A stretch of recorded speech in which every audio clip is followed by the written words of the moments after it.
अभी तक हमने क्या क्या कर लिया है जर्नल एंट्री में, एक बार मैं रिकॉल कर दूं। अभी तक हमने बिजनेस स्टार्ट की जर्नल एंट्री कर चुके हैं, क्लियर। इसके बाद एक्सपेंस की जर्नल एंट्री कर चुके हैं। इसके बाद आज जो करेंगे इनकम की जर्नल एंट्री करेंगे। आज जो करेंगे इनकम की जर्नल एंट्री करेंगे। एक्सपेंस की जर्नल एंट्री की बात करें तो एक्सपेंस में कितने पार्ट्स किए थे हमने? एक तो परचेज, सेकंड बताओ अदर देन। ठीक है, आप सबको क्लियर है? दो टॉपिक हो चुका है हमारा जर्नल एंट्री में। आज जो हम स्टार्ट करेंगे वो करेंगे इनकम की। आज जो जर्नल एंट्री करेंगे इनकम की। इनकम बेसिकली मैं इनकम को आपको दो पार्ट में डिवाइड करके बताता हूं। एक इनकम सेल्स के अंदर मान लेते हैं जिसे रेवेन्यू बोलते हैं, और दूसरा पार्ट हो जाता है अदर देन सेल्स, जैसे interest receive, commission receive, discount receive, इस तरीके की इनकम की। सेल्स में दो पार्ट कर दिए मैंने, एक होगा कैश या बैंक में और एक होगा क्रेडिट पे। तो सबसे बड़ी समस्या यह है कि हमें कैसे पता चले कि ये सेल्स कैश में है या क्रेडिट में, वो देखते हैं। तो मैं यहां पे फर्स्ट पॉइंट बताता हूं। यहां पे सपोज मैंने लिखा गुड्स सोल्ड ₹10,000। मैंने यहां पे ना तो कैश बोला आपको, ना ही मैंने आपको बैंक बोला हुआ है, तो ये किस में मानोगे आप? कैश में मानोगे, ठीक है। Number two, goods sold on cash 5,000। यानी यहां पे मैंने कैश वर्ड प्रॉपर इंडिकेट किया है, तो आप क्या मानोगे?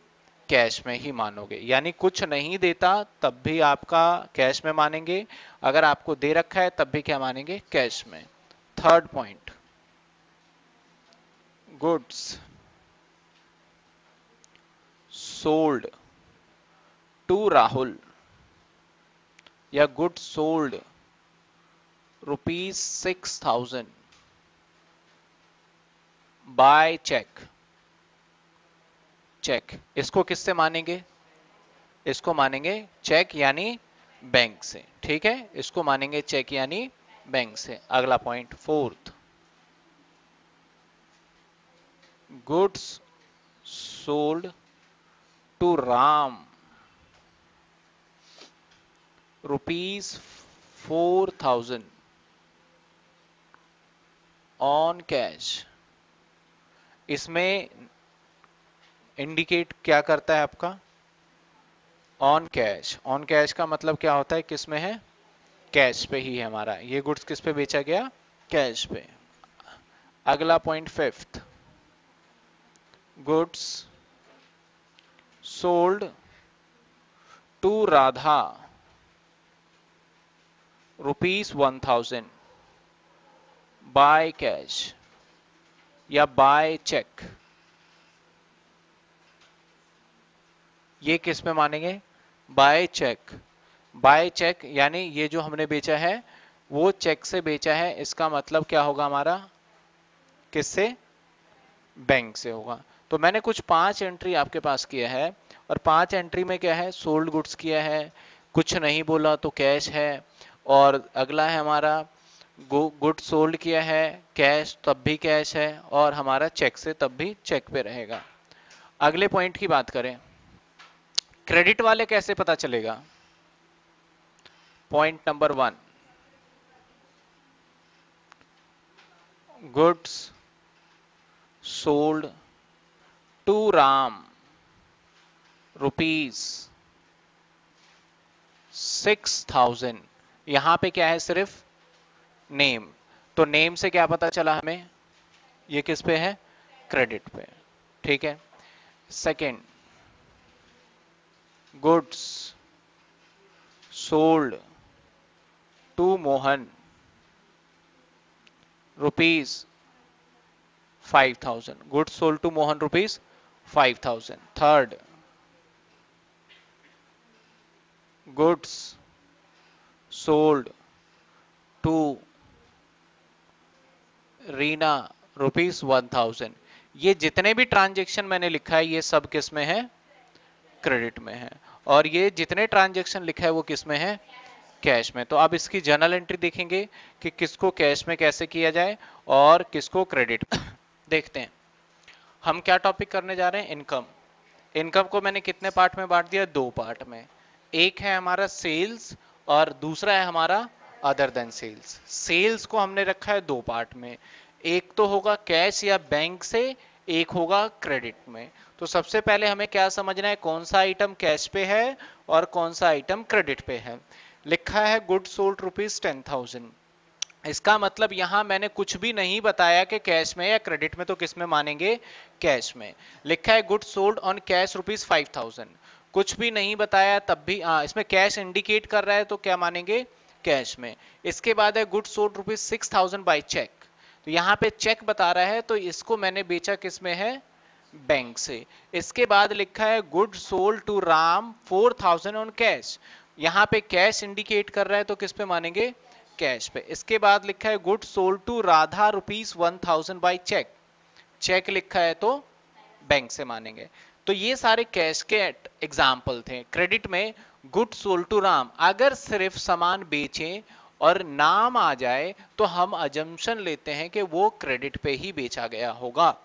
जैसे कि गुड सोल्ड टू राम किस पे है? ये क्रेडिट पे। गुड सोल्ड टू कालू किस पे होगा? क्रेडिट पे। ठीक है ना, यानी नाम आ जाए। अगर यही मैं बोलता good sold to Ram by cheque तो क्या क्रेडिट पे होता है या बैंक से हो जाता? बैंक से। ठीक है, क्लियर। चलो इसके बाद अदर इनकम को देखेंगे। इसका रूल, अगर मैं इसका रूल लिखूं, आपको इस रूल का मुझे जवाब देना है। और रूल बेसिकली कुछ नहीं है, होगा क्या? 2 चीजें इन्वॉल्व है इसमें, या तो कैश इन्वॉल्व है या बैंक। ठीक है, और दूसरा एक इन्वॉल्व है सेल्स। एक इन्वॉल्व क्या है? सेल्स। चलो इसके लिए जर्नल एंट्री ड्रॉ करना तो कुछ दिक्कत नहीं है, रटना नहीं है, हमें समझना है कैश हमारा या बैंक हमारा बिजनेस का क्या नेचर होता है? एसेट्स होता है। बिल्कुल सही आंसर, इसका नेचर होता है एसेट्स। और अगला पॉइंट, सेल्स का क्या नेचर होता है? रेवेन्यू। ठीक है, चलो आपने इतना बता दिया तो मुझे इसका साइड बता दो। डेबिट। और इसका साइड बता दो। क्रेडिट। अब मुझे बताना कि मेरा एसेट्स इंक्रीज होगा या डिक्रीज होगा जब सेल्स करेंगे। तो पैसा मेरे पास आएगा, सेल्स करेंगे तो इट विल बी डेबिट, और जब सेल्स करेंगे तो इनकम भी बढ़ेगा, इट विल बी क्रेडिट। अब हमें कैश या बैंक को करना है डेबिट और सेल्स को करना है क्रेडिट। तो देखो हमारा जर्नल एंट्री जो ड्रॉ हुआ वो क्या जर्नल एंट्री ड्रॉ हुआ? हमारा हुआ पहले का cash account, cash account debit, और टू सेल्स अकाउंट। मैं यही समझाना चाहता हूं रूल में कहता हूं कि भाई कैश को कर दो डेबिट और सेल्स को कर दो क्रेडिट। तो कैश को देखो मैंने क्या कर दिया? डेबिट। और टू किसका रिप्रेजेंट करता है? क्रेडिट को, तो मैंने सेल्स को कर दिया क्रेडिट। बीइंग लिखते हैं, बीइंग गुड्स सोल्ड रुपीस कितने का? 10,000। 10,000 और 10,000। क्लियर। अगली entry, good sold on cash ₹5,000। अब बताओ इसकी एंट्री क्या करेंगे? सेम ही है, सब पे रूल सेम ही लगेगा। एंट्री क्या करेंगे?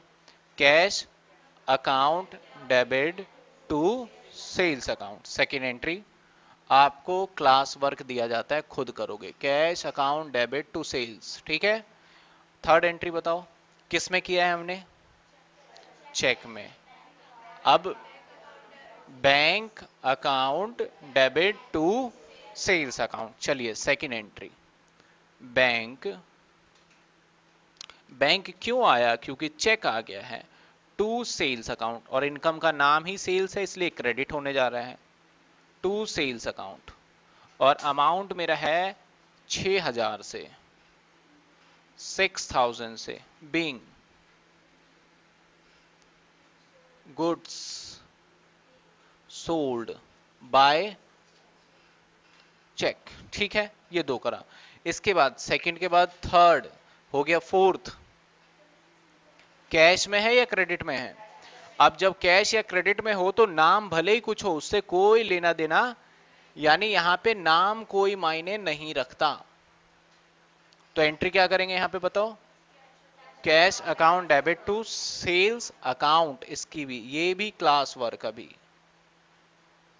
लास्ट वाले का बताओ, बैंक अकाउंट, क्योंकि यहां भी नाम है और यहां चेक है, तो नाम का इंपॉर्टेंस खत्म और किसका इंपॉर्टेंस बढ़ गया, चेक का। जहां चेक आ जाए वहां पे बैंक लगाते हैं, तो एंट्री करेंगे bank account debit to sales account.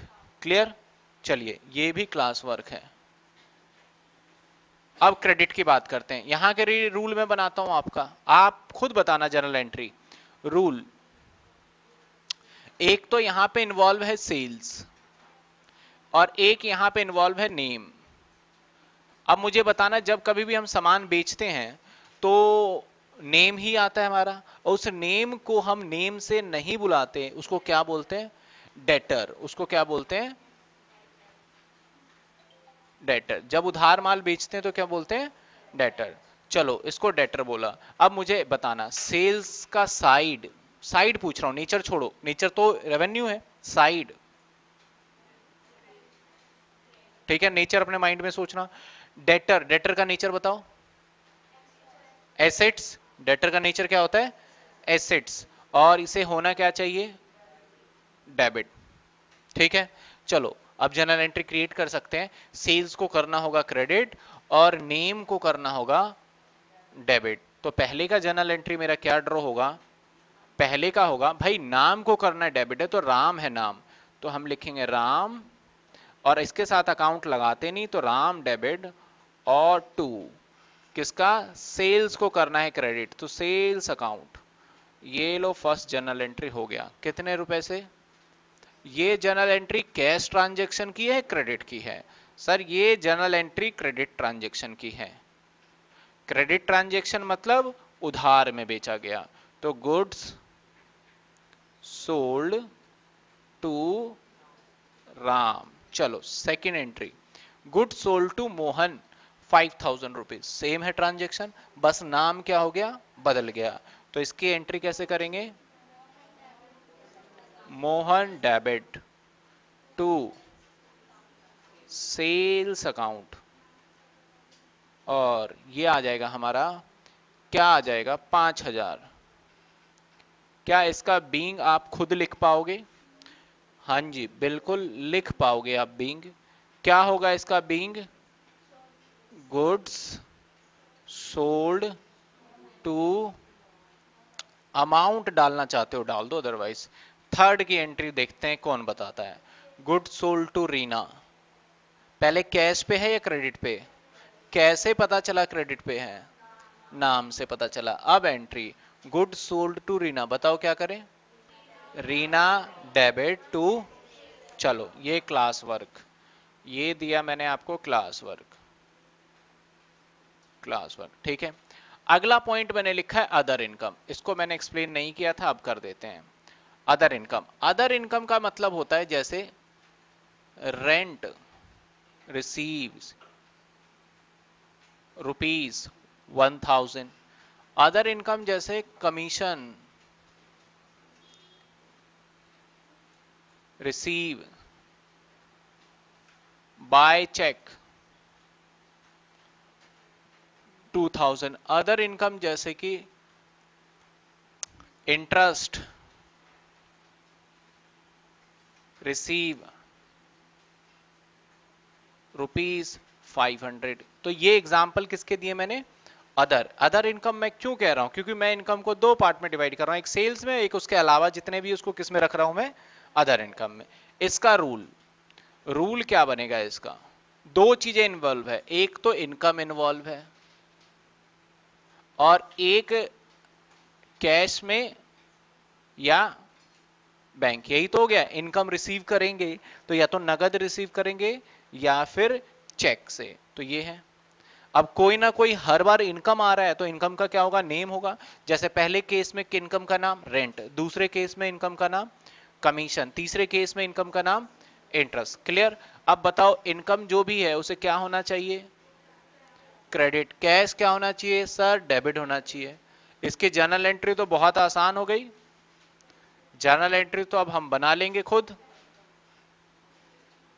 Journal entry तो बिल्कुल सिंपल है।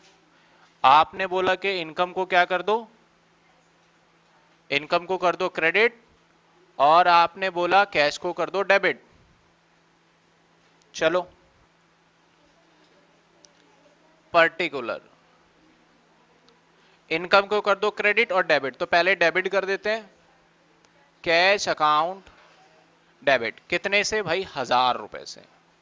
और 2 इनकम को क्रेडिट, तो इनकम का नाम रेंट, इसके साथ रेंट रिसीव लगा देता हूं मैं, स्पेस नहीं है, शॉर्ट फॉर्म यूज कर लेता हूं, रेंट रिसीव ₹1000, क्योंकि मिला है हमें इसलिए receive. Being rent receive, first point. Second point, अब चलो सेकंड पॉइंट देखते हैं। सेकंड पॉइंट पे भी ये रूल अप्लाई होगा। सेकंड पॉइंट पे इनकम का नाम कमीशन, क्रेडिट होगा डेबिट होगा, इनकम का नाम कमीशन, क्रेडिट होगा या डेबिट होगा, क्रेडिट होगा। सिंपल, क्रेडिट यानी 2 में आएगा। और रिसीव कैसे किया है, चेक से, तो बैंक होगा। एंट्री क्या करेंगे बता सकते हो, bank account debit, account debit to क्या है हमारा, कमीशन, इसको रिसीव, ये थोड़ा नीचे आ गया स्पेस की वजह से, कमीशन रिसीव, तो ये आ गया मेरा 2000, ये आ गया 2000। सेकंड, इसका बीइंग हम लिख सकते हैं, बीइंग लिखेंगे commission receive by cheque. Clear है? तो ये था हमारा पूरा का पूरा इनकम का एंट्री, जिसके अंदर हमने 2 पार्ट में डिवाइड किया, परचेज सेल्स और अदर इनकम, और उसके मैंने कुछ ट्रांजैक्शन लिखे हैं और उसकी जर्नल एंट्री। अब इसको आप नोट करिए। तो ये टॉपिक हमारा हो गया खत्म, नोट करें इसको फटाफट।